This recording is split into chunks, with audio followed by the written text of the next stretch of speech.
Hope everything is okay. So in this video I'm going to show you how to use UTM to make the quiz more personalized. So first of all, UTM can be used if you know any of the quiz data before the user starts the quiz.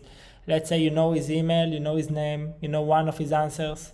You can just add it on the quiz URL and then it will be pre-filled.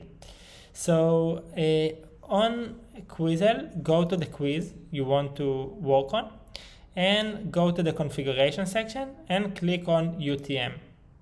This is an article which explain how it works. So then go to the share page, copy the link and paste it on a new tab. So now you have on a new tab the article and the quiz. So first of all, you need to decide which value you want to get in advance. On this example, they know that the user comes from Facebook, so they add Facebook.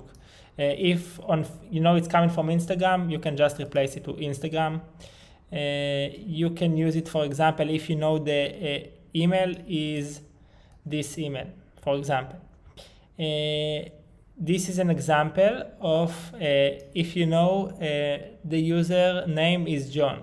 So let's take this UTM, and if now I pass before I add it to the quiz, you see I need to fill my name. If I am if I add this value on the quiz, now I will refresh the page and I am click here. You see the name already filled, so the user not need to fill it. It's working the same with any of those UTM templates that you can just use and put this as a dynamic data. So let's say, for example, you send in an email newsletter and you want to pre-fill the email. You don't want the user to type the email because you know what is his email. Just it's a little bit technical stuff, but you can just embed a quiz on your website and add after the URL, because in the end this is an iframe. So add on the URL this data and then just add dynamically the email from your email marketing software.